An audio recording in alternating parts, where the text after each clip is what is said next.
But nonetheless, I still have started once again walking outside. Umurumda. Apartamentin tüylerden geçirmesi gördüm yakınlaşım. Hey, Tim. Ben prosto zaten orada başladım yataklarım için. So it's warm enough now, is it? It's warm enough, yeah. Yeah, it's warm enough to walk outside. Or is all the ice gone? The ice isn't gone, but on the sunny side of the street, the sidewalks are a little bit clearer. And yeah, and I find myself, I still have to be careful. I still have to be careful about where I put my feet down. But I understood that the thing at the moment was to fly the Mexican flag on your vehicle. the Mexican flag. Yeah. Yeah. So So all they did that in you- Chicago all you and natural, a bit. all you natural born citizens and white guys are supposed to be flying when you drive around, flying a Mexican flag to Oh. attract all the ice that is left. That's funny. The Mexican flag looks a lot to the casual viewer. The Mexican flag looks a lot like the Italian flag. So I used could to do both. I used to fly an Italian flag in front of my house when I lived in South Minneapolis. And occasionally people would ask me if I was Mexican.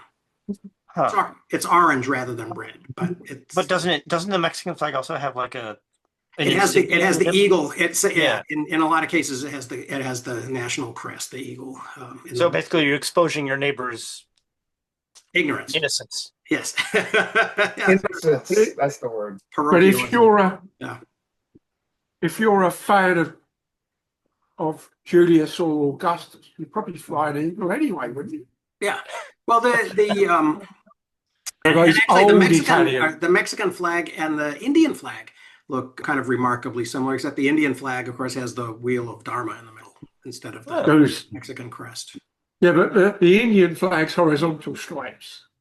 So I would have thought even the GOP members of the association would have figured that one out. I think you have a what- vastly What is odd over high understanding of what Americans know about any other country. About any and place else in the flags. world, yeah. Yeah. Although it's I don't funny, think Tim underestimates that. we've also changed quite a bit. And I mean, remember, God, it was only a couple of decades ago when Robert Redford first used the American flag upside down in a movie, and the distress, the universal distress, signal kind of thing, and he got just taken to task about that. Which one was that? I might have been Brubaker. It was he for a while there he was sort of a prison reform activist. Yeah. Because he did the other prison that he did was that military prison. That might have been, maybe it was that. It's the military prison. That was the one. Yeah, that would make sense that you would flip the Yeah, flag with military prison. The actor that did the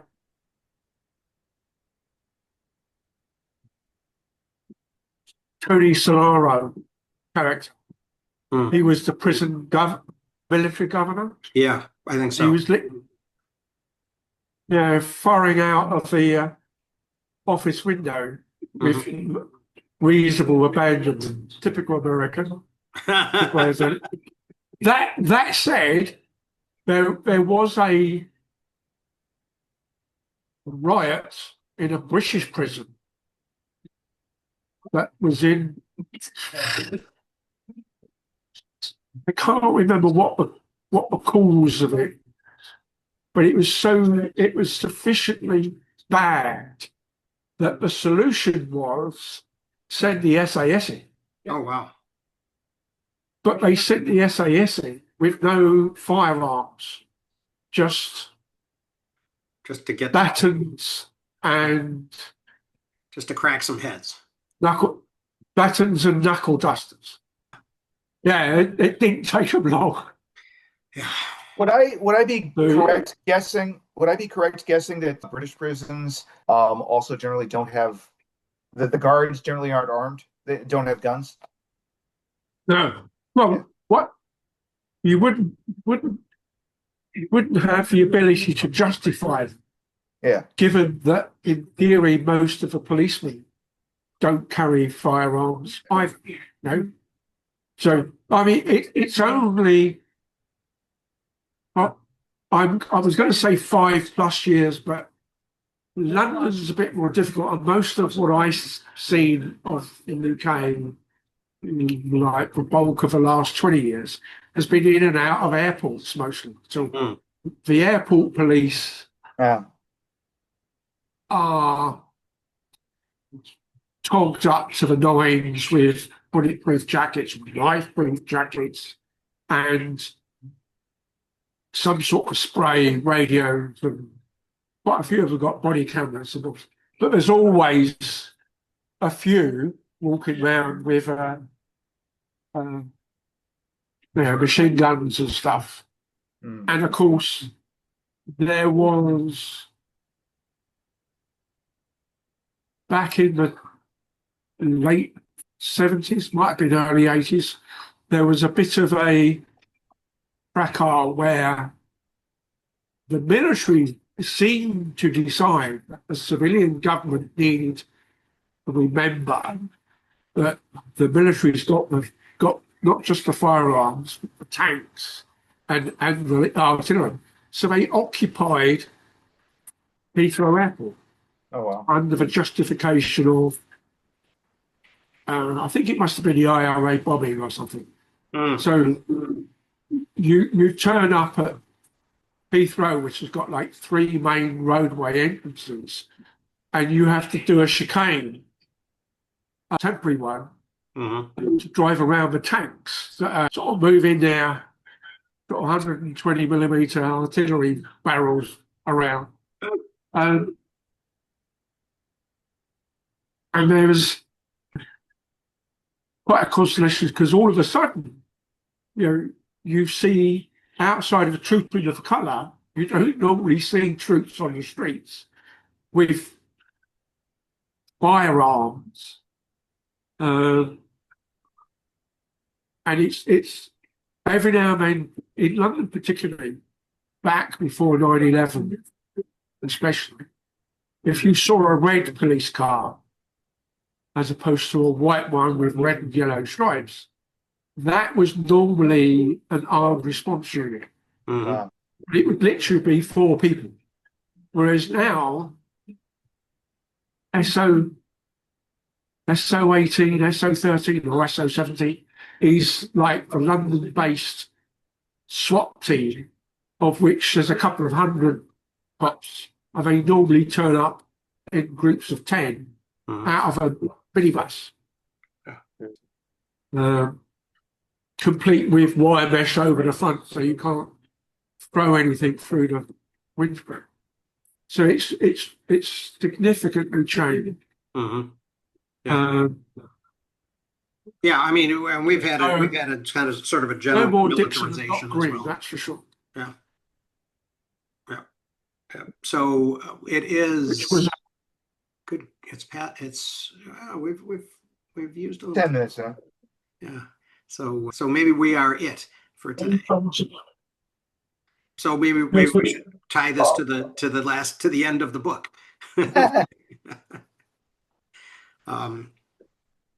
A lot of this one. I mean, a lot of Puerto Rico in this one. Yeah. In this section, which the one thing I noticed that Kilroy was here to start with, I thought was a good summary of lots of little things that I had no reason to know. But it struck me that I've never queried where the UN flag symbol comes from. And of course, that's the chapter that introduces the North Pole attempt at trying to get a Mercator map to fit one piece of paper, sort of thing. That was interesting, and the whole connection with the Dymaxion map and all of that. Yeah. it's in the book. The version is called the Map Fortune, the Fortune Map. Well, sorry, but the distortion of things below the equator is huge. Yeah. And well, and even on the traditional, I mean, we've talked about the difference between the Mercator, the standard Mercator that everybody uses, and the Peters Gall and all of that, which would bring us to our West Wing reference early. But the other, even where we prefer, we still seem to prefer the Mercator. 2/3 of the map that's shown is, I mean, the equator is 2/3 of the way down on the typical map, which is still a little bit bizarre. I was looking at it the other day, and I was looking at the size of relative size of Australia and New Zealand. But the Southern Ocean is pretty empty, so I have some sympathy. But oddly enough, it may well be because my local authority, I mean, I was North London. I've been one of the 32 boroughs, and we were very often a Labour borough. The formal issue of school atlas is you had to have your own. You didn't necessarily buy it. You got issued. But it was a Gail Peters projection atlas from before high school, and it looked really weird because third year of juniors, so I'm like 9, over 8, 9, down I'm 10. We had a standard Mercator map that was a bit out of date because there's a lot of pink on it. Yeah, but there should have, like India was still pink. The Red Empire, yeah. But the physical map,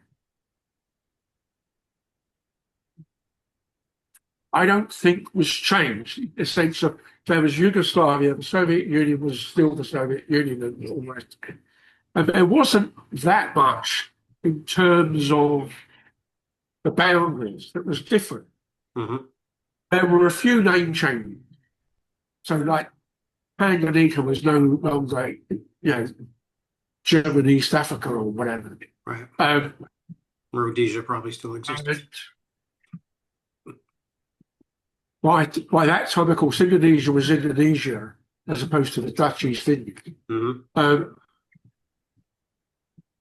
it was really intriguing. But we got issued with this new atlas, and you're looking at the map on the wall. That was a big wall one, and it's like, this doesn't match.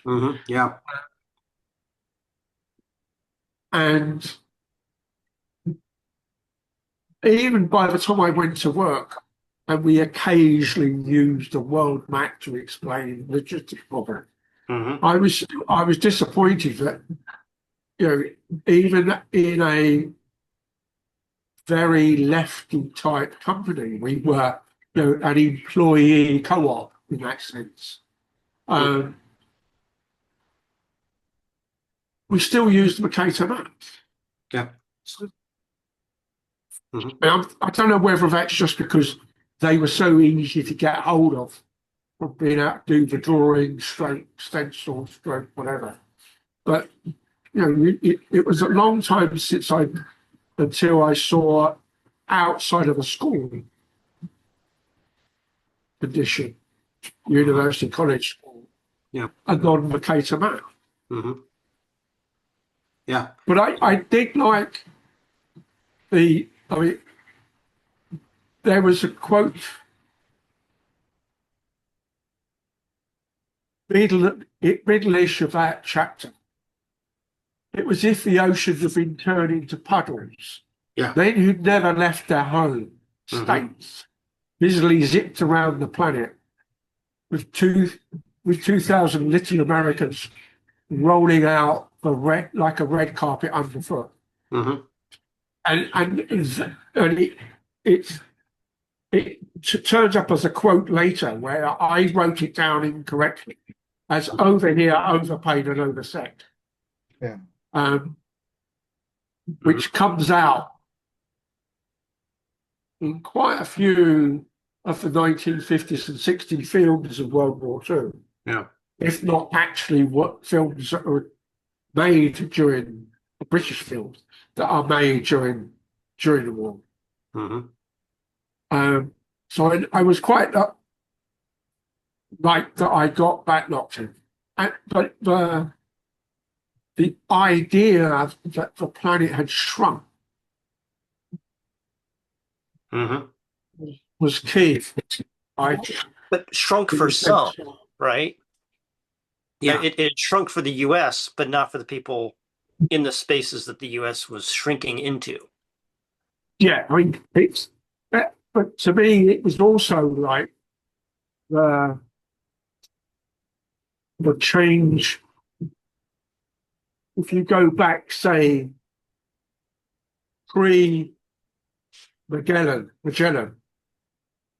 if you go back to then, you could get a letter to China, but it would probably go down the Silk Road because the ships wouldn't really know how to go. Yeah. Because it wasn't such a regular route until, things like the start of James Cavell Asian saga and stuff, where the Dutch and the English were trying to fight against the Spanish Portuguese Right. monopoly.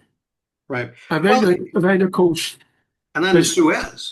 There doesn't seem to be that much of a big change, except by road come World War I. Yeah. Now we're flying, and 10 years ago or so, I was at a hospitality come hotel conference, and one of the guys there was talking about the ease of movement that we now have. Yeah. And his metric, he was an Australian, so he used Australia as the metric. How much does it cost to fly from Sydney to London? And the unit of currency he was using was the average weekly wage of an Australian worker. And at the point of where there was a regular service, so after World War I, but before World War II, it was a year's salary. Yeah. And he says, now it's a week. Yeah. Yeah. So, right. Well, it's interesting because there was definitely a class kind of a element to all of these types of travel initially, and especially to air travel. I mean, I remember, when I was a kid, in the 60s, my family went to Europe for a year and a half. My dad got a Fulbright to teach English in the gymnasium in Austria. And when we went by ship, we took an Italian line over, and a Holland America liner back. And I was seasick, violently seasick the whole way, so a week in each direction. But that was, and we did that, not really just because that was sort of the posh way to travel or anything, but because flying was, in 1967 was not a thing that regular middle class people did at all. Well, you beat me by almost 10 years for the first flight, almost in that sense. But part of what I liked about the quote was things like, of course, in theory, the military ID was being used. They weren't using passport, I assume. But I needed my first passport when I was 10 because I was going to Belgium and Holland, then France. And that was when they would issue you with a 1-year passport that looked like a glorified ID card. It was literally a 3-fold piece of card. But it wasn't even a book with places to stay. Because it was only going to last 1 year. In theory, you'd use it for 1, maybe 2 trips. Right. Yeah. So it didn't need to be, right? Yep. But the thing that I remember about travel in that context, but albeit immediately after the war, my maternal grandmother said basically pointing at my naval grandfather. You've had all the fun during the war. I've been here through the Blitz. I'm off. And she took herself off and flew to New York, Wow.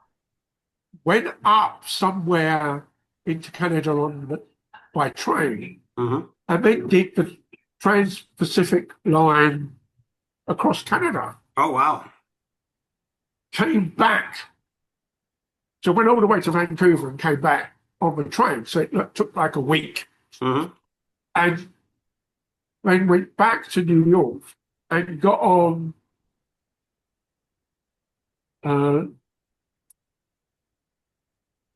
Mary, I think it was, back to Southampton. Hmm. I think she was gone like a month. So, Wow. and to my knowledge, outside of those members of the family that have been terror bombers for Bomber Harris in World War, she was the first person of my family to fly. Wow. It's interesting. And not just a little hop, as Yeah. in sort of Lead Airport to Beauvais or something. Right. I mean, it go ahead. Well, it's interesting, sort of, because you're talking about the whole democratization of it. It comes down to a week's pay to get to London from Australia, and I mean, I obviously one of the chapters in here, you said there's a lot of talk about Puerto Rico, and even I think by the 60s. The Puerto Rico to New York flight is a long one. I've taken it once. Both, I've flown down to once. That's a long flight. But there's like 8 of them a day, at least, maybe 10. But it's also, it's actually, but it's inexpensive, and it's been inexpensive for a long time. That's why, like, a huge number of people, there's way more Puerto Ricans in New York City than there are in Florida, which is much closer, because that flight, and that's been the case since, again, we talk about that flight's been reasonable to do since the 60s, or at least the 70s, for people who are not particularly wealthy, but who are looking to immigrate. Well, it's not immigrating because they are Americans, but to move to New York to make a better life. So anyway, yeah, the democracy. And I'm actually curious, because I think of the democratization of air travel being sort of, oh, well, Reagan or whoever it was deregulated the U.S. airlines. And that's why it all got much cheaper. At least that's the story I was raised with. But it doesn't occur to me, okay, I mean, the only airlines that he's deregulating are the U.S. airlines. And that's not going to have an effect on, well, British Air, going from, or Qantas or whatever, going in between, things. And I'm kind of curious, did that all happen at the same time, or was it just inevitable, or I don't know. That's all I got. Yeah, I don't know. I mean, it does seem like there were some big bankruptcies too.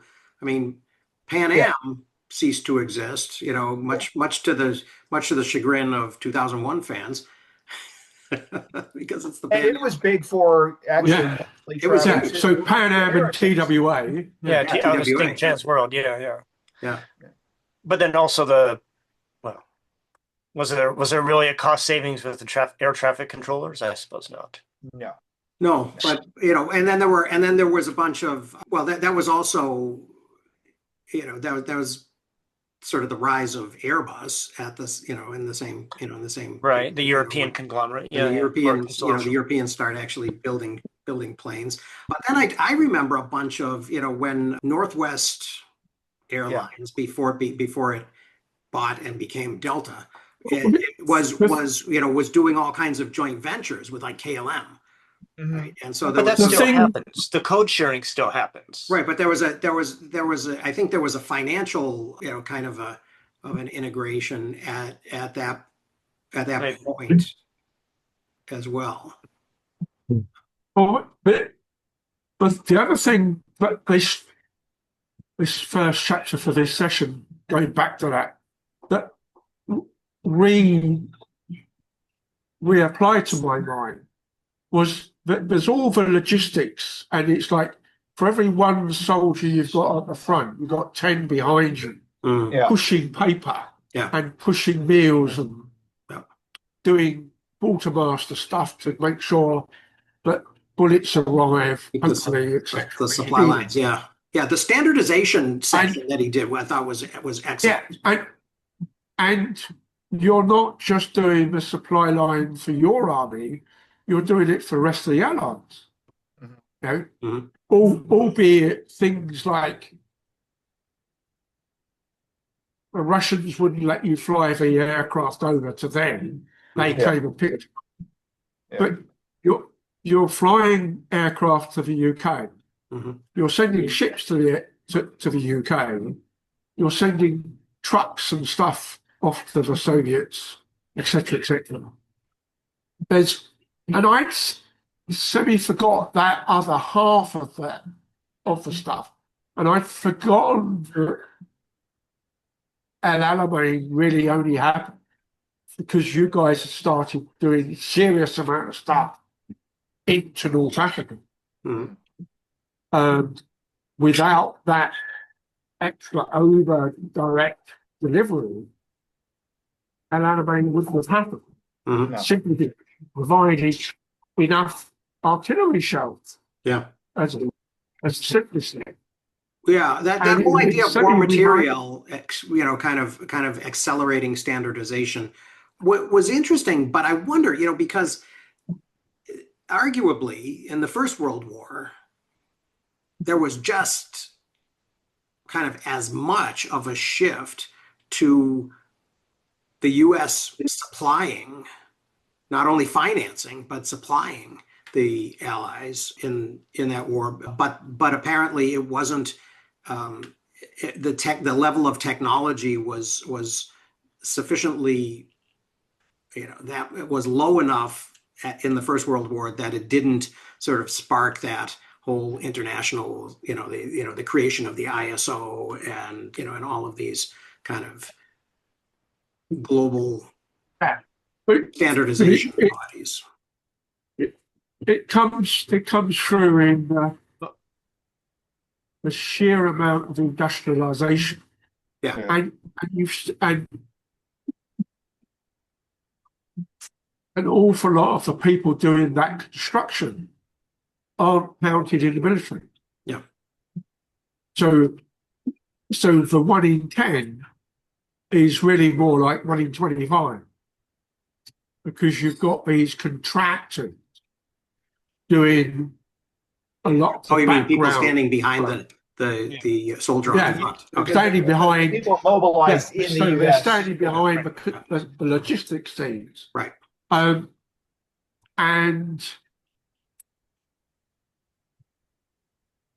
the sheer spread of that effort nominally all at once.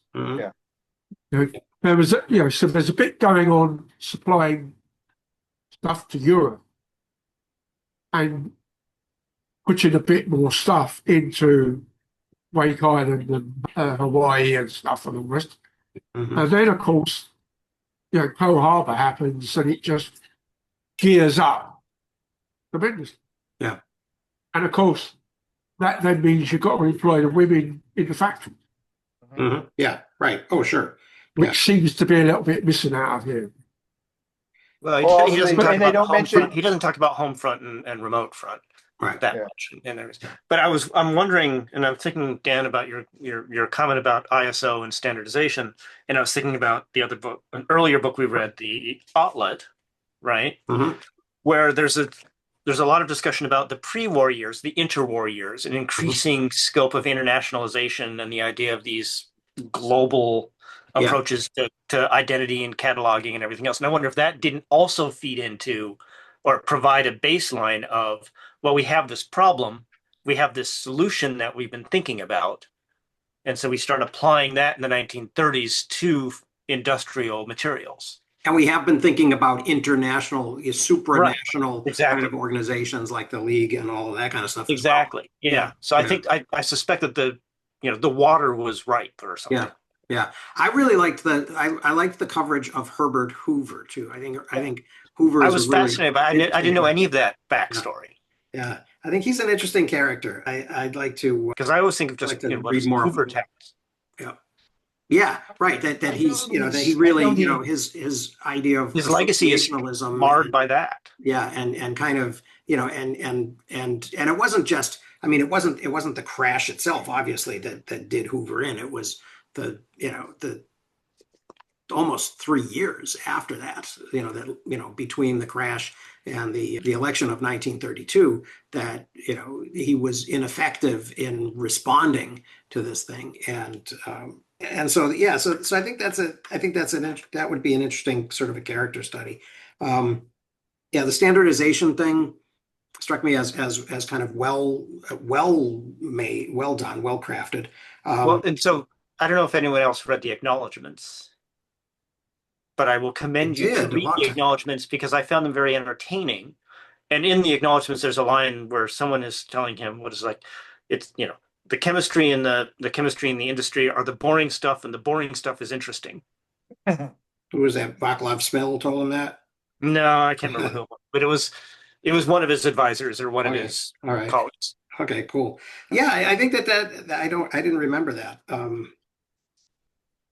It's kind of funny because I do he gets, because I think he's, where he sort of focused his energy, I think he does a good job. Some of the things that he kind of brushes by, I think sort of betray just too much of kind of an acceptance of the standard narrative, right? The idea of, he waves at Hitler and Lebensraum, and the idea that the blockades had created this bottleneck in sort of infrastructural supplies and stuff. The British blockades of Germany killed 500,000 Germans. That's a very traumatizing event. Civilians. This is one of the first. We never talk about it, but this is one of the first kind of examples of total war. And sort of the extending the war to targeting civilians, and not to make excuses for Hitler, but I think it was more than just, it was annoying not to be able to get, technology and food insecurity trivialized it a little bit. Yeah, food insecurity is definitely a little bit different. Yeah. I mean, it's interesting. I find it interesting comparing sort of the first part of the book, where he's got a pretty consistent narrative in my mind in that first part of the book of, okay, we're largely expanding, but we're not incorporating certain people because we only want white folk. That's pretty much the story he's telling in the first part of the book, and it's a very different story in the second part of the book, where it's much more about. I think these are almost anecdotal chapters. I mean, the chapters are standalone rather than going to building to this thing.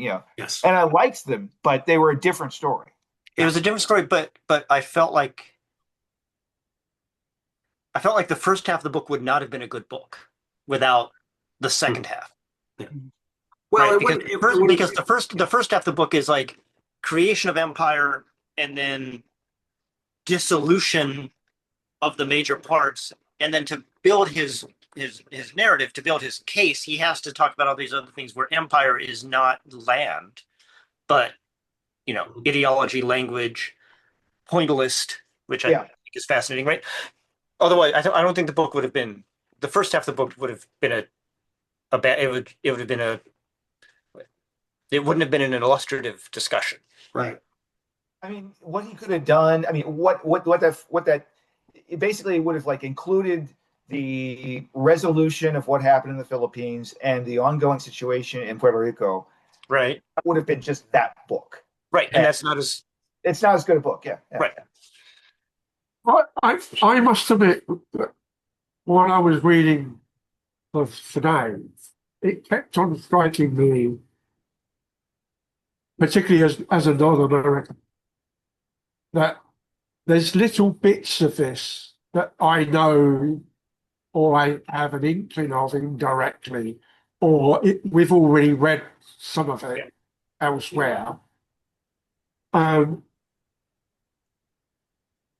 But compared to some of the books we've read, what I thought of and repeatedly thought of was this has taken a huge chunk of history, sliced and diced it and picked out bit. So it's really cherry picked. Yeah. But it's cherry picked to tell a particular story that you otherwise wouldn't see, in much the same way as I repeatedly bring up every now and then on the books we read. But the secondary thing that's behind it, or, oh, that's a name I never knew. Like, for instance, the first or the last appointed governor of Alaska, and then became a Senate member for Alaska. Mm-hmm. His interference, as it were, just before the war in Puerto Rico is a lot of there, right? And the other consequences for things like we've now got enough air bases worldwide to be able to do the flying industry just faster. And there's, particularly with the Puerto Rican chapter, which 14 or 15, the amount of other stuff that comes out of the non-segregationist issue. So there's all the Martin Luther King elements of the segregationists. There's all those instances where you get the little black girl being taken to school with like 10 FBI agents with rifles or shotguns or whatever. We all know that because that's repeated ad nauseum almost. But the difficulties of getting Hawaii to become a state, or the difficulties of Alaska to become a state, and why Puerto Rico still isn't a state, on the same issues, is something that's not so well spoken about, although there's a couple of bits and pieces inside the West Wing, if you follow that. But I don't think they ever mention it in terms of Alaska or Hawaii. But Puerto Rico gets mentioned. Yeah. But it's and the one book I've read before that I keep using, oddly enough, to cross-reference on here is Paul Kennedy's book on the logistics of money in warfare for the last 500 years. So he just about touches War of the Roses, just about. So there's all of the complications and the difficulties of the various European monarchies because they don't have their own money enough to wage war. And the UK particularly is probably a good case all the way up to how do you do the Lebensraum when there's no railway connection? And the Wehrmacht is transported principally by horse wagon. So that would not look out of place in your civil war with a wagon pulled by 6 horses. Well, versus you've got the Soviets coming the other way, are full of Ford and General Motors trucks. And the Berlin Air. Downside is you can't eat the trucks if you need to. You can't eat the horses if you have to. Right, as Napoleon discovered. Yeah. It was quite a sort of joining up of things that previously weren't really connected. Yeah. So a very Obsidian style book. Well, I've written about a bunch of little articles for the New Yorker or whatever about these, about some of these topics, and I'm going to dump them all, and create some connective tissue. Wait, some of it did kind of seem ripped from the headlines, right? The Bin Laden story, and then the Obama story and the Trump story and and then actually giving Hillary Clinton credit so that it wasn't, so that he's denying Trump even the uniqueness of having been the original birther. Right? No, that was Hillary. Right. But I was waiting for him to reference the White House Correspondents' Dinner. Yeah. Right. That would have been truly ripped from the heavens. I think but I disagreed in that I think the Bin Laden story, and he didn't really chase this as much as I thought he could, is a discussion that the pointillist approach can be inverted against the pointillist approach. Yeah. Yeah. And he didn't, and maybe the case doesn't hold, right? And that's why he didn't write about it or publish about it. But it felt like that would have been he was like hinting towards that, right? Yeah. Well, like, look at all this, and then look at how these are all vulnerable and also can be exploited in similar ways, because now the technology that is used to develop that is more whatever. Sort of, but more that ability to wage war unconventionally, right? Well, and I mean, he mentions Bin Laden went out and got a satellite phone so that he too could use GPS. He too could use these things, but he didn't really. He allowed us to read that, but he didn't drive it into a case. Yeah. Yeah. Well, that whole case about the whole question of sort of conventional warfare and yeah, he just sort of he hand waved at that and didn't really dig into it. Mm-hmm. Yeah. But that's not his area, perhaps. So. Well, it's also interesting. I mean, we talk about ripped from the headlines, that actually a lot of this all ends about 10, 15 years ago. Mm-hmm. And I know the book is 5 years old, but I mean, one thing that I noticed, some of it ends like 40 years ago. I mean, he talks all this stuff about Puerto Rico, right? But he doesn't talk about what he does talk about. But it ends in about 1960, fundamentally. Fundamentally, yes, and then he talks at the very end about the hurricanes, and the fact that Puerto Rico is not supported as a result. Doesn't talk about tossing. He doesn't talk about paper towels. So he didn't rip that from the headline either. Yeah. But well, again, it's 6 years old. Yeah.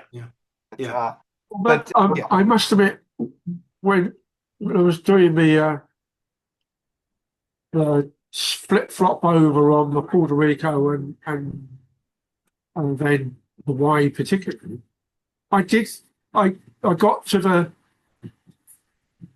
on the digital page. It's difficult to do pages, so there's the chapter that ends with the Obama birth and the statement. Right? So I'm like 5-6 lines above that. I'm on a previous screen's worth of page. Mm-hmm. And I'm going, oh, this has got to be Obama. And of course, screen changes and it's Obama. And I hadn't really put together that he was all just after the state had come through. Other than Obama's younger than I am, and I'm older than the state. So it's one of those things, unless you put it on a precise timeline, you never really put two and two together. And it's a bit like the comment Chris made about the invasion of Malaya, Wake Island, Guam, and the attack on Pearl Harbor at the start of the book, in the introduction to it. It's not everybody puts themselves down as realizing all of those things happen on the same day. Yeah. Because they seem to be different, and it was then, it was at that point, it's like, okay, go back through and do the European theatre in a similar vein, right? And watch what's what and where and so forth. And it's like, for one connection, I often get confused because it's basically two battles of the same war, but not really. Is the two clear, obvious longbow battles, the Crécy and Agincourt. They're about 100 years apart. They're basically a repeat, right? Mm-hmm. Numbers are slightly different in both of them, but they're basically a repeat. And which way round they are, does it really matter? Unless you know the kings really well, it doesn't. Right. But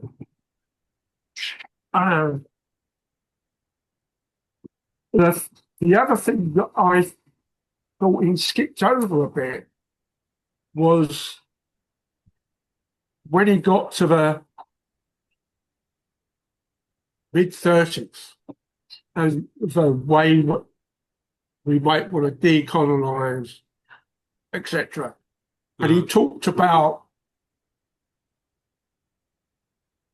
the quote I picked up, the idea that the United States might have annexed France or claimed all of Europe's Asian colonies in 1945 seems like an absurd counterfactual.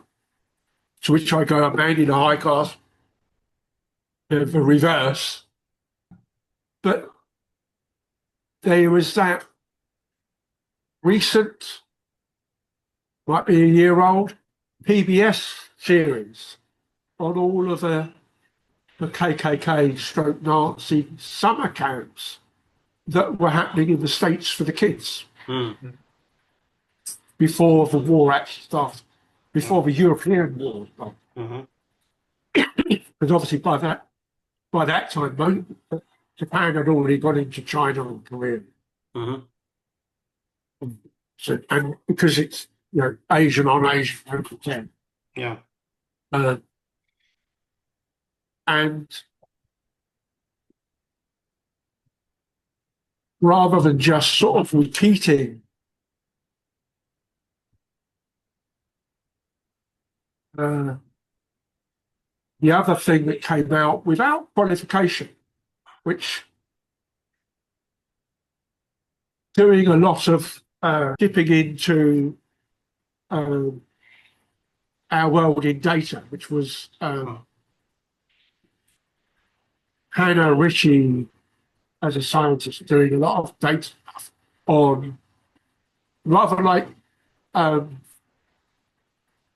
Hasling does with his bubble diagrams about the improvements of the medical care, so childbirth is not so dangerous, the number of measles and polio cases, etc. So Hannah Ritchie does a lot of similar stuff. And what I thought was one of his failures on the book generally is he drops stuff in, but he doesn't always either follow it up or always contextualize it. So in 1940, 1 out of every 3 individuals on the planet was colonized. By 1965, it was down to 1 in 50. Is the quote, right?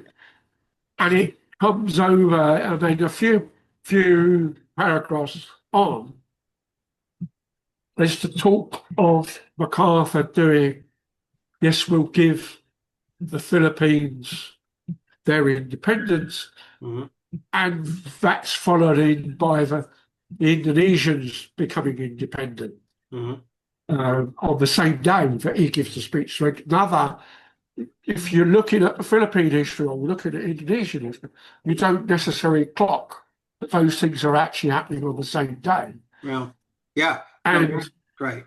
True. Ho Chi Minh does the same for Vietnam 4 days later, the People's Republic of Korea, independent government. My response to it at around that area of talking about the density of people as well, because they're also talking about the population control for the Puerto Rico. And he goes on to say about the numbers of people in various other places. Singapore doesn't seem to be so bad, but there's no follow-up.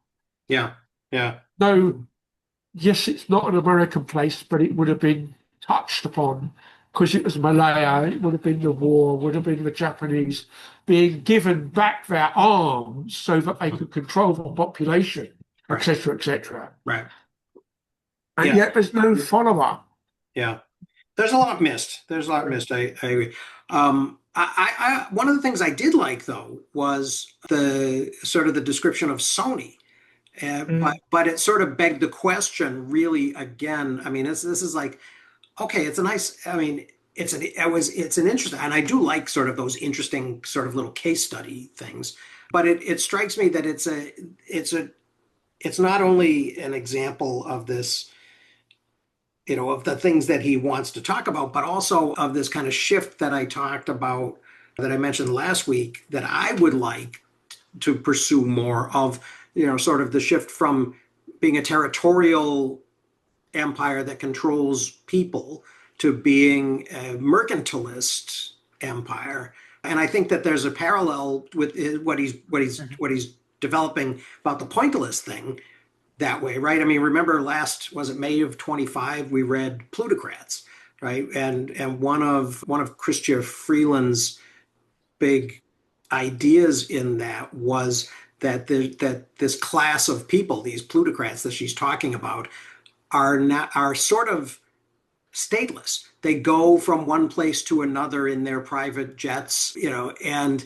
they just, there are a bunch of places in the world that they can touch down on where the amenities that are available to them are basically the same. They're at a sufficient level that they can feel sort of at home.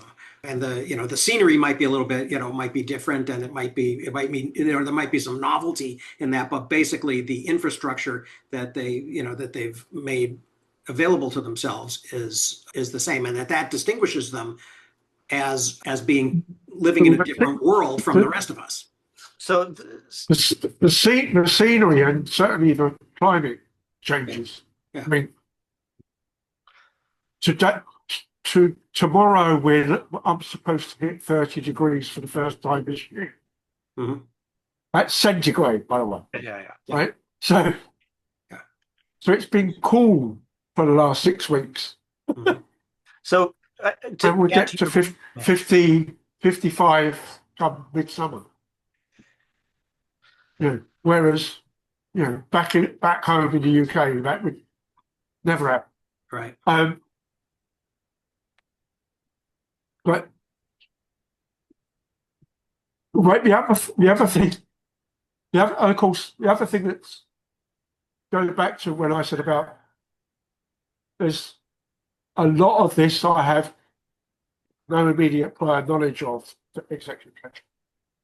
One of the things that struck me, and I've been looking at the Wikipedia page for almost everybody he's mentioned, the Filipino people I don't know apart from MacArthur, really, and same for Puerto Rico. Right. And there are some of the New Deal people that I mentioned. Rexford Tugworth was never heard of, right? And but in the same way, it's like, where did parents get off with these sorts of names? But then I was also thinking about Billy Connolly and Pamela, whatever her name was. with their kids, which sort of like Pixabel, Pinko or whatever. There's a whole bunch of people that clearly not named from the anglicised names out of the Bible type thing, knowing full well that's where mine came from in part. But the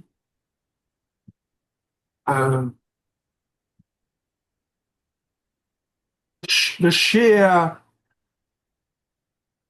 incidence of, as I say, there's the race riots, the virtual civil war through Tuskegee, etc., back in the States. The riot that they were talking about in the Puerto Rico one, where there's 20-odd direct killings, I don't think there would be any way without this book would be visible to me at all. And in that context, it would be interesting to know how many else of us, in a wider sense, even knew of that incident. Because almost none of us knew about the doctor doing the, I killed my patients by injecting them with cancer. Yeah. And of course, when you look up that name, there's a second physician surgeon in about the same period, a little bit later, who died of cancer by coincidence. But being a Quaker, would never have considered doing what we don't need to remember the earlier guy, Rhodes. Yeah. Right. Yeah. It's Jonathan Rhodes is the good guy, and Cornelius Rhodes is the bad guy. And then when you pick up their stories through either the book and or Wikipedia, there are times when you go, how the hell did this person get away with it? And it's the same as with the Puerto Rico riot that they shot people from. They cancelled the right to do the protest just as it was starting. And the application to do the protest was a courtesy. They didn't need it because they were doing it in a park. And then, of course, there's all the investigation that said they didn't actually shoot at the protesters. They shot at the bystanders. And it's, well, how do you get away with doing that?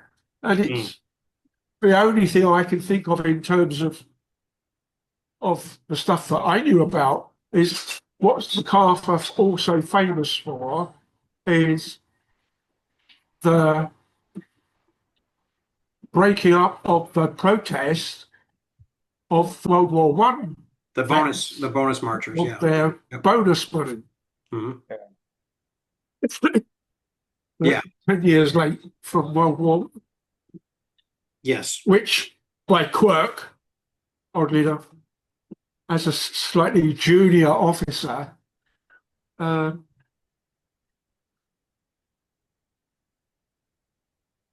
was the Eisenhower. I think Eisenhower was there.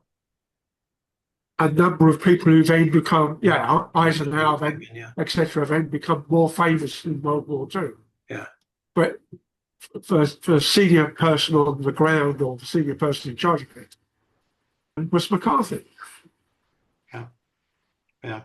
It's where does that get off? That's all nothing to do with this book particularly. But it seems to be yet another instance of there's plenty of things. There's plenty of things overranked. that did seem like the Zettelkasten dump, though, the bikini as an item of clothing was interesting. Gojira, being a protest film. That was something that I hadn't really kind of tuned into. I mean, I was aware that that Godzilla was created by radiation and all of that, but he does then turn around to Will's contention to the first half of the book, where pointing out that they had to add a white actor to make the film palatable to Americans. Yeah. And change the protest narrative. But we'll set that aside. Right. For Will's purpose. Yeah. So you're right. I mean, yes, there is a bit of, I've got all this stuff in my head that I want to get out. Mm-hmm. Yeah. Which is, but makes for an interesting dinner conversation of a narrative for that part of the book. Very much. Yeah. Yeah. And then the island, the whole island thing, right? Going from, sort of the island of Dr. Moreau and Skull Island to the James Bond, to Swan Island. And to Ian Fleming actually being, being associated with these islands. And that was interesting. I mean, that struck me as, is this where you're going to drop Epstein? The GoldenEye thing the GoldenEye thing I didn't really. It didn't fit. It didn't fit, right? It's like the island narrative made sense. The Dr. No thing made sense. You get to the Swan Island and the CIA and the Hondurans. All that was a good thread. Island Records, sure, I'm interested in that, but it doesn't further his narrative. Yeah.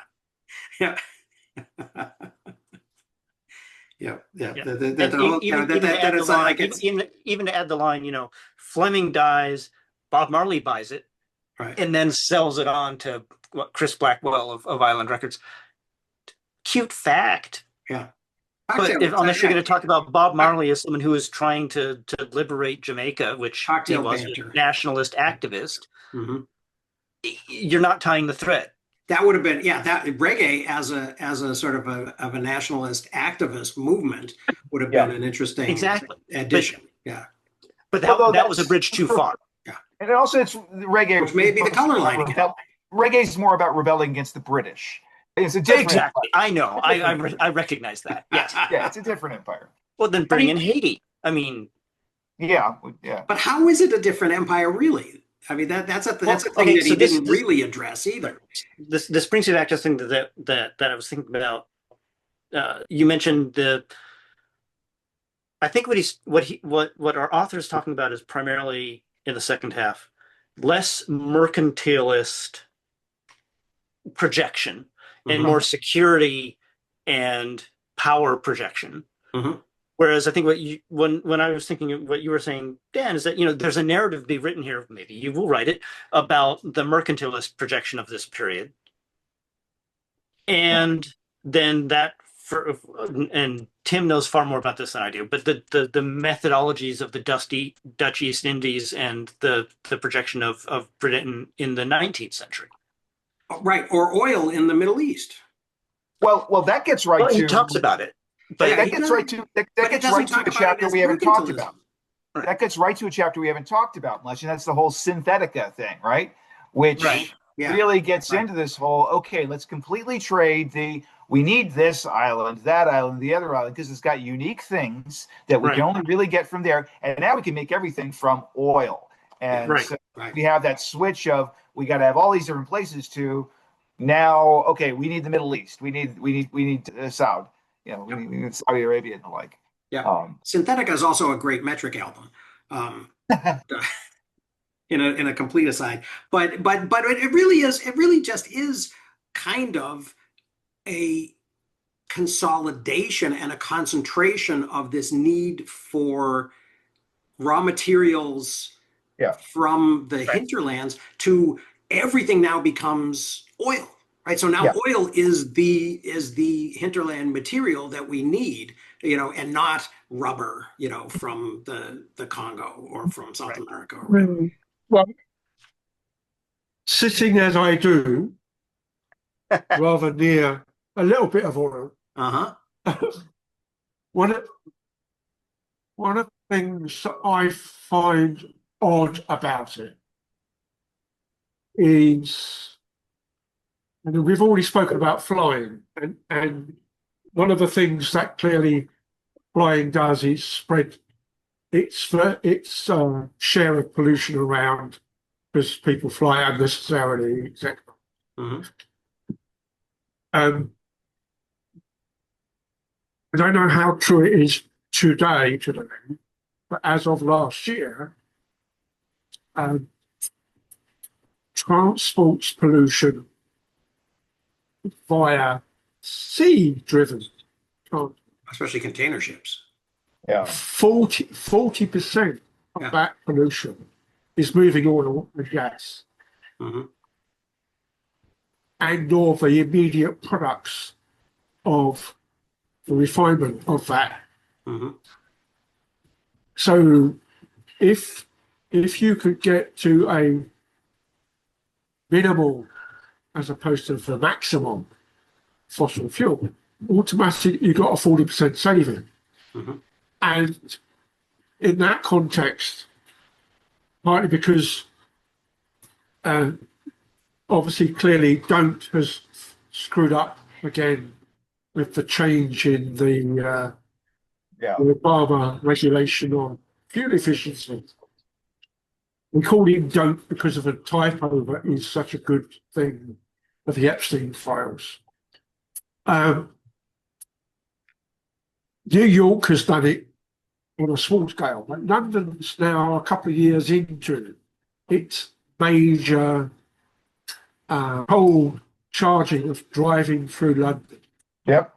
Made a huge difference to New York City. That's true. But it just and prior to the initial closure of the very centre, without you having to pay not much. It was something like 10 quid to start with. So at that point, that was probably $4, I suppose. At that point, the pollution level from vehicles was expected to disappear in excess of 100 years. And as of last month, London has now achieved that. Mm. So the saving to people of London is almost all going to be down onto health side stuff because we're not breathing in same particulates. Right. And the other thing against what Don't has just done, of course, is if you're moving away from fuel efficient vehicles, you might well, as claimed, save $2,000 on the purchase price of a car, or at least the manufacturers will, whether they pass it on to something else. But you're going to be paying more in fuel over the lifetime of that vehicle. So, yet again, it's a day-to-day person that is in the US that has to have a car because of the way your planning laws and cities are laid out, etc., etc. Right. Which is a shame, really.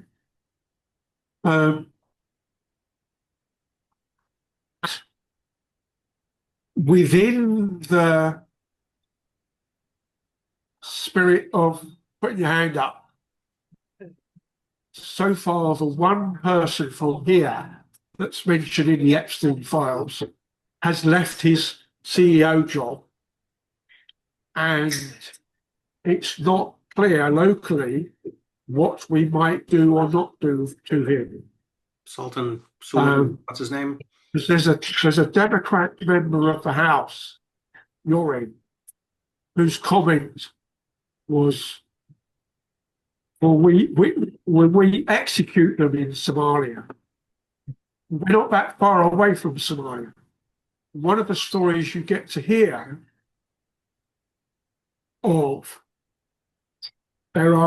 there's been a number of rapes that are clearly rapes as opposed to women dressing like they asking for it type approach. And in some of those cases, there is the standard rumor that the woman and or the family get taken out into the desert. Sheikh Mo gives them a loaded pistol and makes the perp kneel down in the sand and says, "You choose what happens next." So with this guy putting his hand up saying, "Oops, I'm in the Epstein files and I'm resigning," I'm not quite sure what they're going to do. Well, we should have to see. Yeah. It's funny how the we don't of the throw Epstein homosexuals files off the building and are in a lot of cases much more severe outside of the U.S. than they are inside the U.S. Nobody in the U.S. has had any consequences besides Epstein and Ghislaine Maxwell. Right. Yeah. Poor old Les Wexner. He's still a multi-billionaire. Yep. Larry Summers, unfortunately, doesn't get to teach anymore. Right. And from the last book, I'd forgotten that Pinker and Noam Chomsky are actually friends. Yeah. well, academics have had a bad week or so. There's one guy that's out in Utah or Montana who's very much a surprising academic, but he's really into the dinosaur stuff. He's had to resign. I forget the name. He really popularized dinosaurs in the North American context with a number of children's books. So, well, U of Austin is still not certified, if I got the word, which word is right, or affiliated correctly. Credited. But Mandy's gonna really suffer now. As in Mandelson. Yeah. He was always tail end of his career, always the black arts person type thing anyway. And it's no surprise, I don't think, really. But he was stupid in the sense that he kept the relationship after the conviction. We shall see.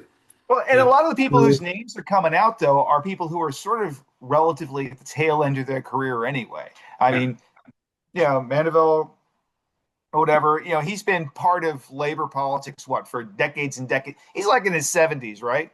And even Lex Wexner and whatever, 70s. Larry Summers' best years are well behind him. Noam Chomsky's in his 80s. And most of Wexner's businesses have collapsed along with department stores and shopping malls of America. So there is that as well. So I guess the few people, well, I guess the only young people that Epstein would associate with were women, and everything else was, hey, we're old guys, in the way it's all been explained, and same as I did a few weeks back, there's a very good Rory and Alistair The Rest is Politics, particularly about Mandelson's involvement and Epstein generally. And it's the way that he's really after building a network where he can do you a favour, and more importantly, you then need to do him favours. That gets him into another round of who's important, who's powerful, who could do me a favour. Well, so you're never going to get beyond just the kind of sexual compromise, world, right? It's it's not insignificant.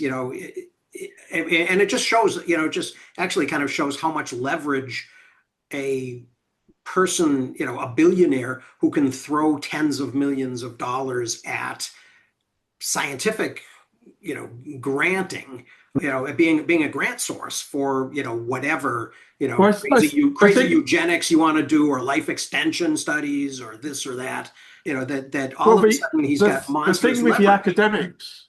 the thing with the academics, I thought, is that Epstein wants the academics so that the academics can then feed him the students. Yeah. He went after students so much because he wants poor chicks. He wants Howard Lutnick's. He wants Howard Lutnick's nannies. Yeah, he doesn't want Howard Lutnick's daughter or student. He wants her nanny, who's probably from, right. She's probably undocumented. Probably a white girl from an Eastern European country. Right. Yeah. Yeah. Yeah. It's it's all very dark. It's crazy. Yeah, but this idea that I think that obviously the trafficking of women, whether they're above or below the age of consent in whatever jurisdiction is huge, and can't be minimized. But I think the stories of sort of the ways that he inserted himself into, as kind of it was funny because I was watching, since Walter Kern and Matt Taibbi broke up, Matt's Racket News Substack has been publishing more sort of investigative journalism just in this first week. And one of the things was the new editor-in-chief, I forget her first name, her last name's Coop, I think, did an hour plus long thing with the guy who explained derivatives to Taibbi years ago, right? Yeah. Talking about, sort of listening to the Bannon interview of Epstein and sort of debunking him as somebody who knows anything about finance, right? Yeah. And it was interesting from that perspective. But one of the things that kind of struck me about it was that there's still this, as dumb as some of the things that he said about kind of finance were. I was in the mutual fund business in the 80s, right? When, I was selling a junk bond fund over the kitchen table to retail customers. And the people who were managing the fund that I worked for were very close friends of Michael Milken.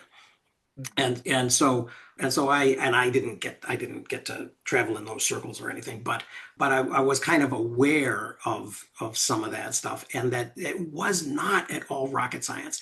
And so this idea that kind of comes out in the things that Epstein is saying early in this interview with Bannon, that that the TI calculator was a game changer, for a Wall Street trader in the early days who knew how to do a little bit of math and who could actually use these equations, had a leg up, because it wasn't, because to a great extent it was all about bullshit and confidence and the ability to talk fast, and not about some type of really complex and that really comes out of things like the margin call film, for instance, and the Big Short. Long Short. Yeah, the Big Short. Yeah. Although that Big Short guy is a little bit weird himself. He hasn't been, but even though, back to the math, at least, there's always, lies and damn statistics. The people who can, it's not so much, I think there is still a lot of bullshit in there, but it's a little easier to, you can obfuscate the bullshit a little bit better with math that you can't do in your head very easily. There's very complicated math, again, in the whole derivatives collapse of 2008. But there's also bullshit. There's also a whole emperor's new clothes kind of element to that thing. If you're in this, if you're at a cocktail party, just bullshitting with somebody, over drinks or, or drugs or whatever else it is that, that these people are doing as they're meeting socially. It does seem like there is a path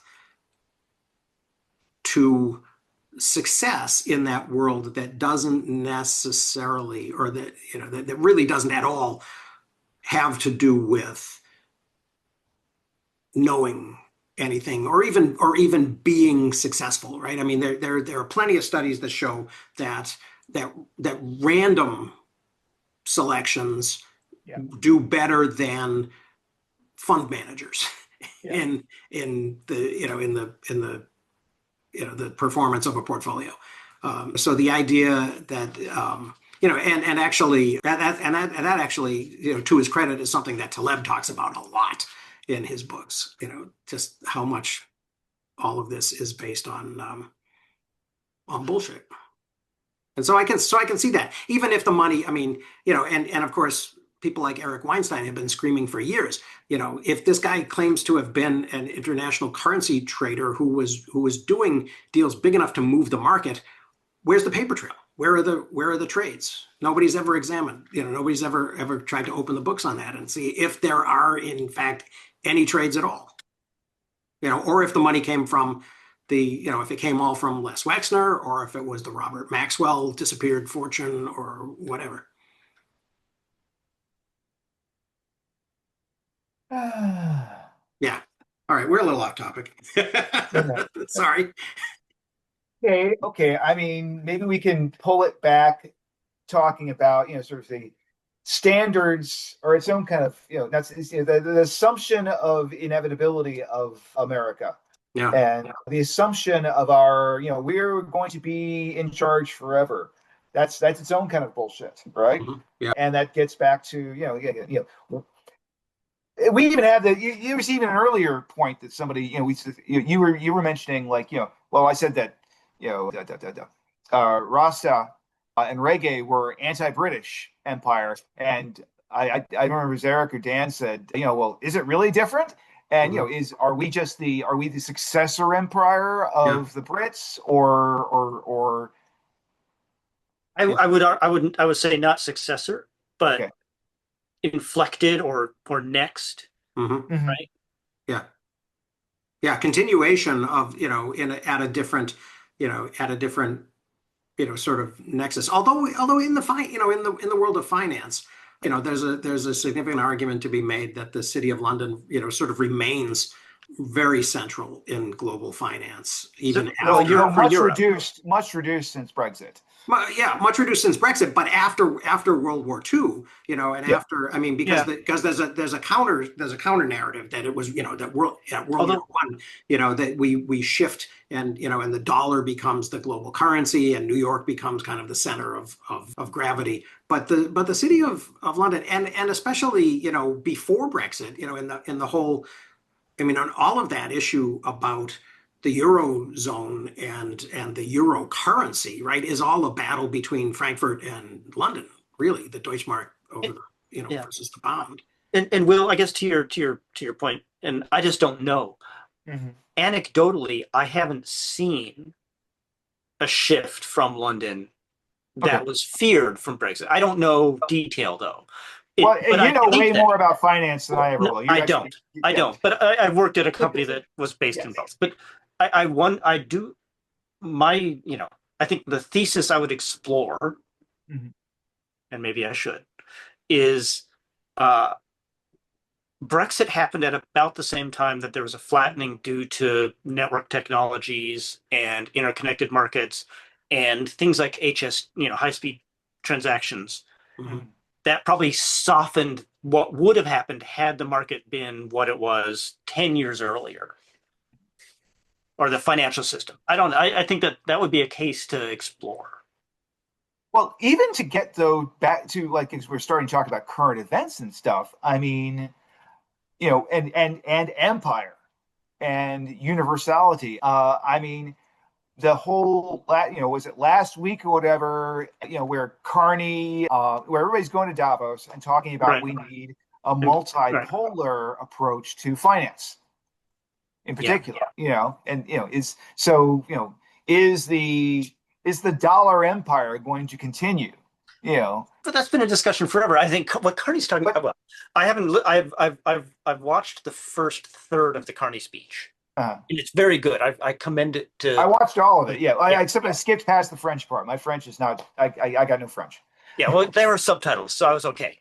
I didn't think to do that. Duh. So if he gets into the finance, I'm intrigued. So I'll go back and finish. He does. Yeah, but because I was thinking that he was talking more about the fact that our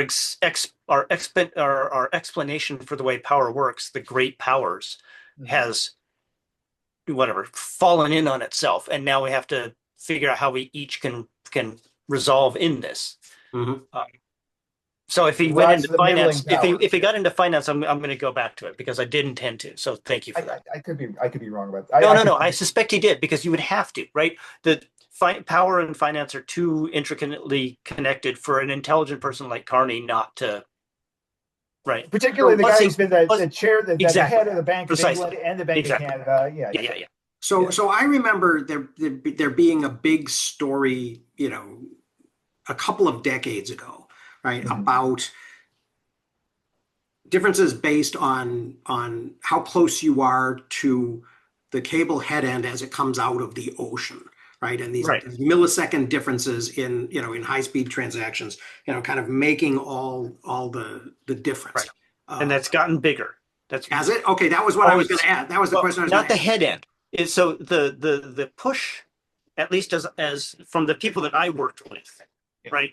The push was how close can you get to the data center servicing any given exchange? Yeah. Because there are many exchanges, you had to do a lot you had to build a lot of infrastructure. So we had, I don't remember the details, but we would move from one microwave link to another because you would shave just a little bit of the cable to get to the microwave link that would then get you to the line of sight, which would then get you to that much closer to whatever data center you were trying to connect to.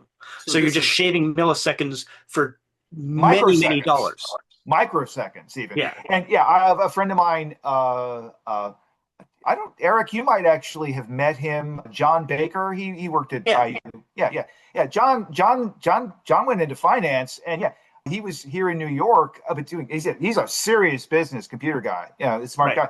And I mean, they were talking about, okay, we're going to move our operations from Jersey into Midtown to make sure. Right. But then there was an exchange that built a data center. But then there was a data center that was built in Jersey, and as I recall, we were building something in Connecticut to get closer to that. The whole thing is wild. Yeah. So yes, Dan, it still matters. Okay. So I misspelled server. So that's Jaron's. That's kind of Jaron's argument about the siren. Right. Yes. Okay. Yeah. Right. Yeah. That's a connection there. Okay. Although I feel like Jaron talks less about that and more about the intellectual nature of the siren server. Yeah, I think he does. But anyway, but yes, it's all of a piece. Yeah. Okay. So anyway, we're a little bit adrift. So I think, Will, I took you off topic. I apologize. Really, I mean, again, and I blame Dan actually, but. But no, sort of emperor, both the combination of Emperor's New Clothes from Pinker and what we got in this book about sort of of our empire and how that the American empire and Pontilism and everything. And is there a place though? Do we see? Is part of empire that assumption and presumption of you're going to be in charge forever? Enduring Empire is the very last title, but he didn't really get into it. The conclusion of and are we always going to be? What is next? And that's not something we get into at all. But well, and I think the Enduring Empire thing has some. Again, I think that resonates to me again back to sort of the plutocrats idea that these people who are the managers of this enduring empire, to whatever extent it exists, consider themselves to be inevitable and also untouchable. And I think that also, I'll bring that back to the Bannon Epstein interview a little bit too, because that was the impression that, and even Bannon at that time, although he was apparently, really kind of financially invested in the idea that he was going to make this long documentary and it was going to do something for him about Epstein, is sort of chiding him all along the way. Like, you're supposed to be, he kept saying, you're supposed to be the foremost financial genius, going out there in the world. And did it occur to you at all that you're finding out about the 2007, 2008 financial meltdown weeks after things actually happen because you're in jail? and how did you let yourself get to this point? And what do you think about that? And Epstein's like just refusing to even acknowledge that there was a legitimate question to be asked there. But it did strike me, this idea of sort of this assumption of impunity, and I think that there's kind of an undercurrent of that throughout this. When we're talking about sort of the building of Manila as the capital of the Philippines, and then it's and then ironically sort of the destruction of all of those buildings, whether they were built by Filipinos or by Americans coming in or whatever. That there's that this idea of empire is a very and maybe I would cast that all the way back to sort of Teddy Roosevelt as an initial kind of expounder of that. I think we go earlier than that. Okay. All right. I like to blame things on Roosevelt. Yeah, he's got plenty on his hands. Yeah. Yeah.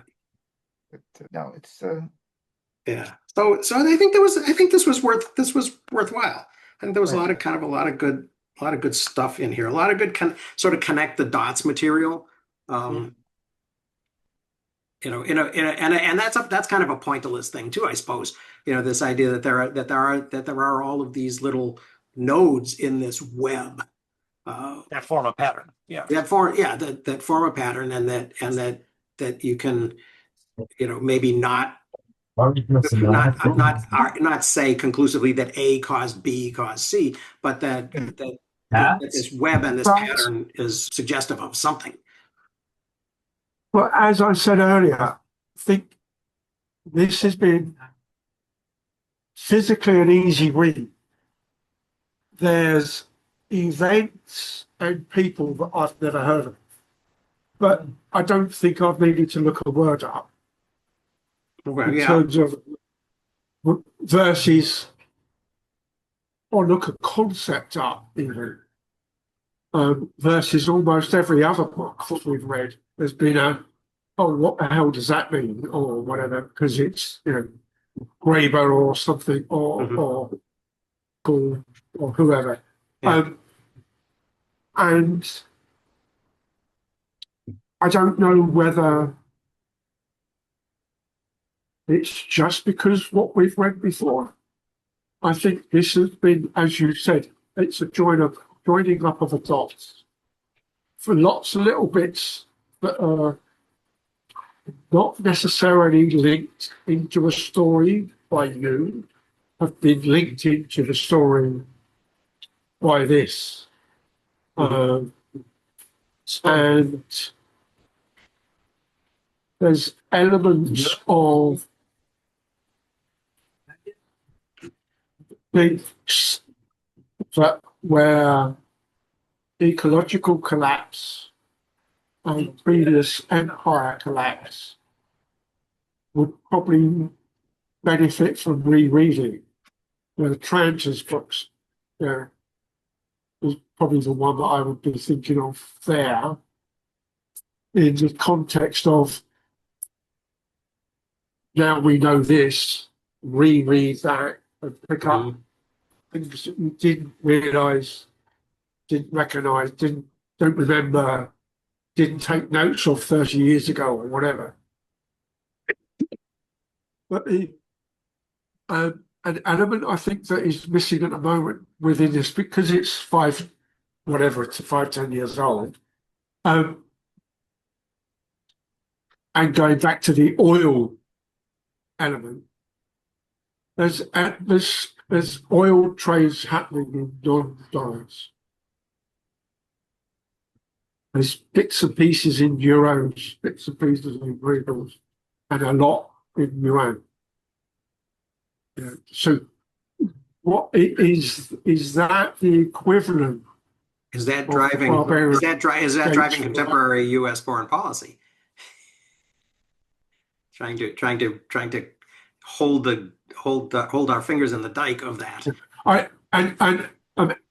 The problem with that also is, and I don't think that really came through it in here, and I don't think it came through in the earlier what we read with the siren servers. Mm-hmm. Well, that was also the news cycles changed such that where's all these Venezuelan drug boats gone? You know, 4 or 5 weeks ago, they were in the news almost every day. Mm-hmm. We bombed one this. Now you've moved one person and his wife. Yeah. No longer a problem. We bombed. You've got their gold, i.e. the oil. Well, actually, Tim, we did attack one, and it was in the news this past week. I think Tuesday, Wednesday. All news. Yeah, but it's below the fold. Yeah. Below the fold and inside on page 32. And threatened the new president, didn't we? Once again. Well, I mean, because she said something we didn't like. She said that the current leadership is the same. She's just sitting there. Right. Well, the Chavistas are still in power. Yeah. So the Bolivarian revolution continues. Well, yes. There's not been a regime change, just a head change. Right. And some softening approach. There hasn't been any news on Maduro. I mean, so he's still in.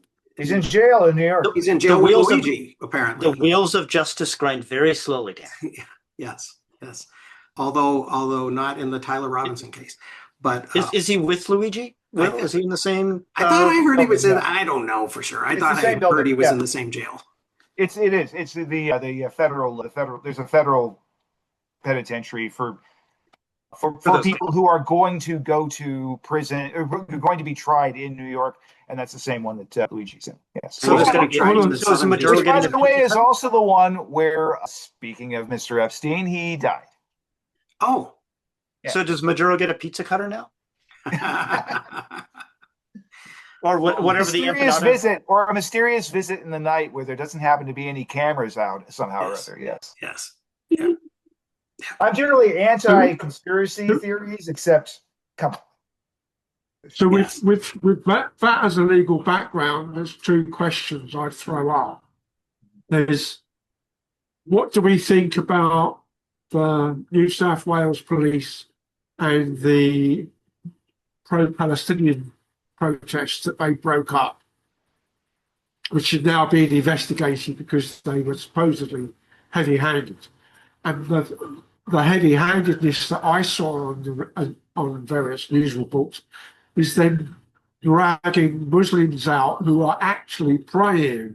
So they're on their knees, heads down on their blankets. I will redirect. And they're being dragged up. Yeah. Right? I will redirect you to the Broadview facility outside of Chicago, where the same was done for ministers praying. Yeah. In front of the ICE complex.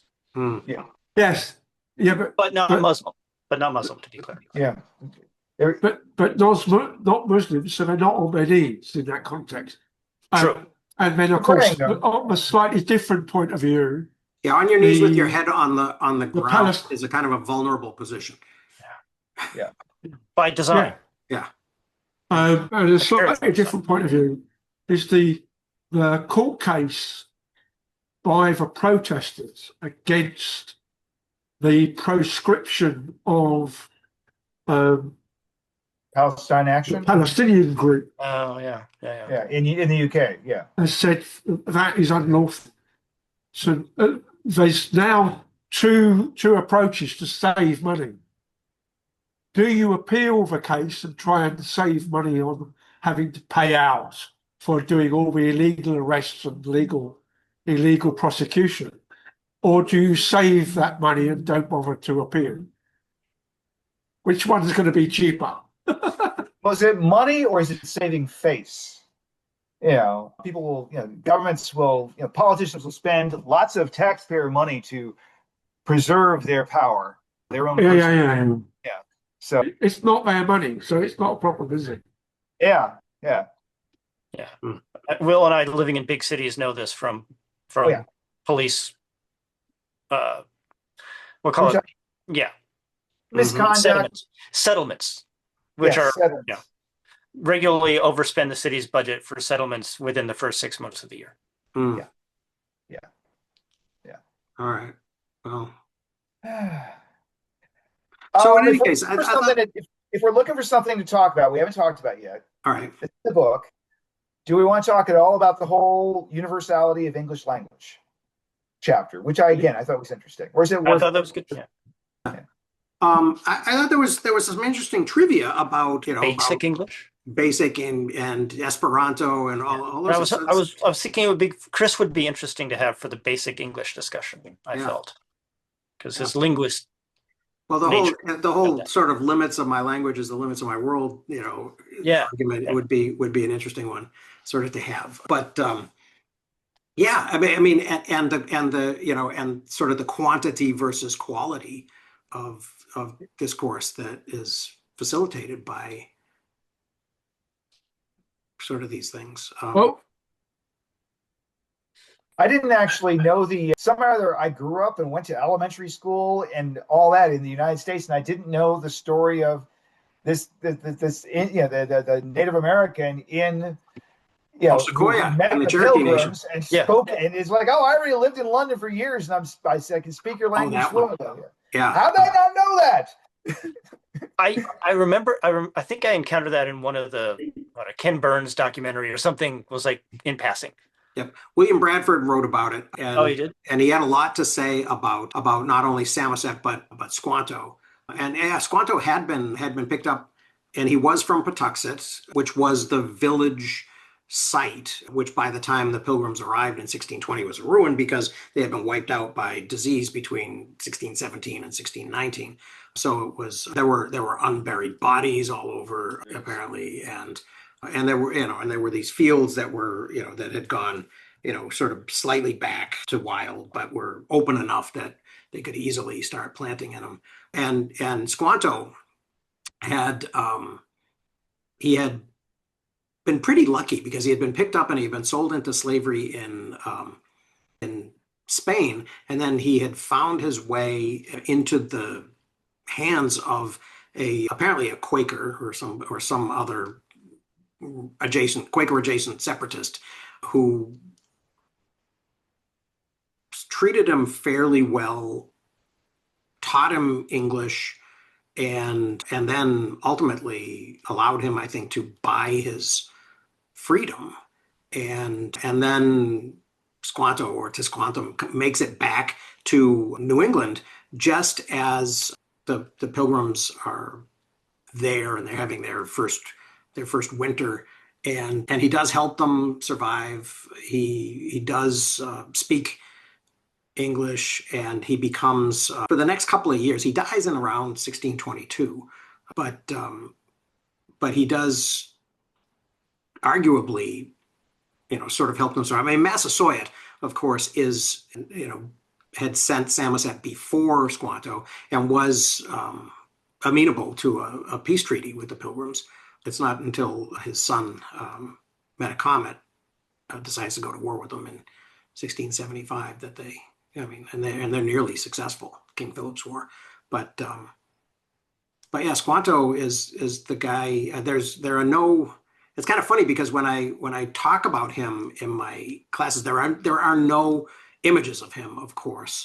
Although, which is, I guess, not obvious because there are images, there are portraits of what's her name, Pocahontas, right, which apparently were drawn in her time, but there aren't any of Squanto. So all you've got are, sort of drawings by, artists for children's history books of him showing them how to put fish in the holes, when they're planting corn and stuff like that, which is probably inaccurate. That probably really didn't happen.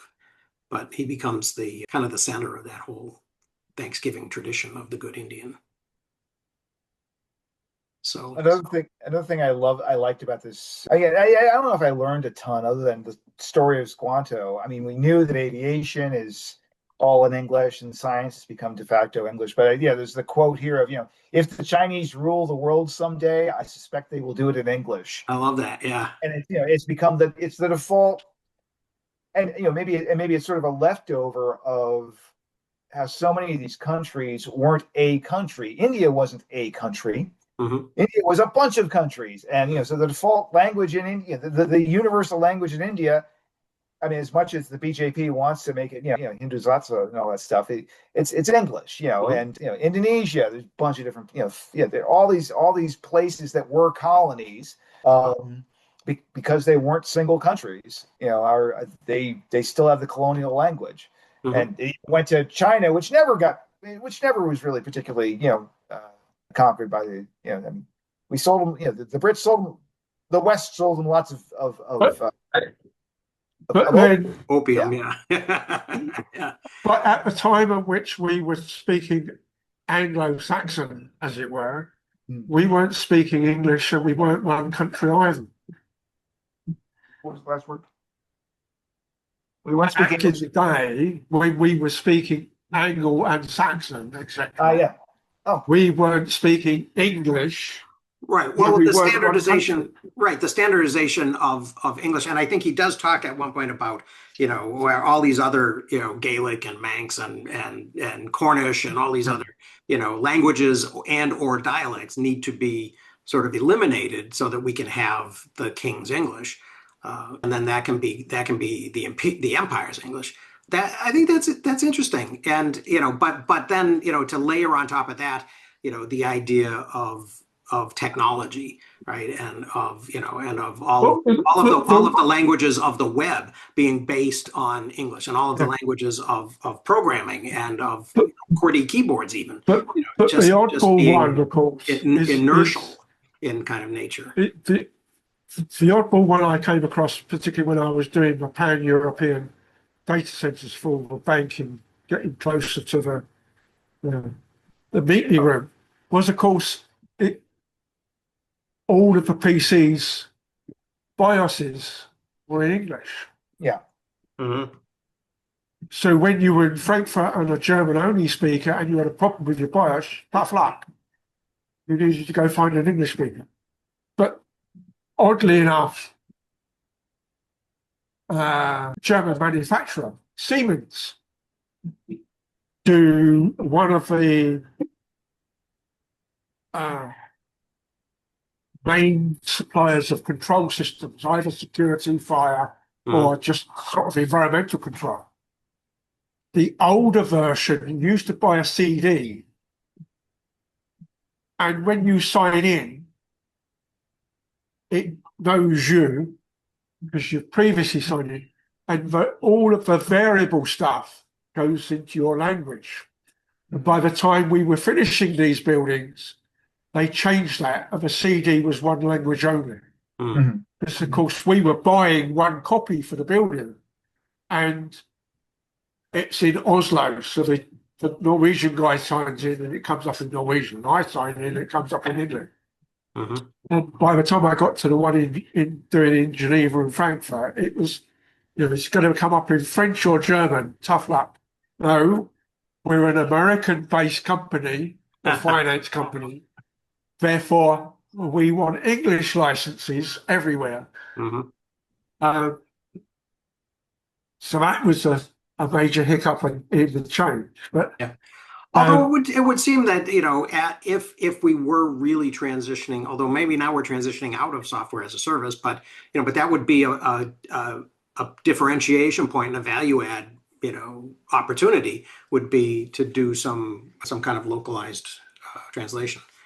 I mean, internationalization in software is still sort of, yeah, there's labels. Again, I deal with this a lot, but there's labels versus actual processes. So yeah, you can have your help message, your this, your that, your labels and everything in English is a different sort of, is in Russian or whatever, is a different sort of thing than the underlying logic and the underlying programming language. Yes. Yeah. Yeah. I mean, the thing that I always think of in that context is we always think about going forwards in time or back into history. But if you want to do it in Mandarin, that's future and that's history. Right? And there's that, I forget what her name is now, but there's a woman who's got a nice language-based TED, and she's looking at the way you think attaching to your language. Mm-hmm. And there's can't remember now whether it's an Australian Aborigine or it's a Polynesian type language. They don't have left, right, back, forward. Mm-hmm. They know and say their equivalent of it's 25 degrees north that way. Oh, wow. So even when you're trying to tell somebody where the honey is or which way your leg's pointing or which way to go to the water, you're on a compass type thing in the language. You're not saying it's down there past the tree, right, on the left, because the left is very relative. Mm-hmm. Their version is absolute. Yeah. And here, of course, I've got a multitude of people. 10% of the population are local. 30% of the population speak the local language. But a lot of the signage that goes around is very often the international sign for things like recycling and food waste versus whatever. And one of the places I sit regularly is an area frequented by tourists.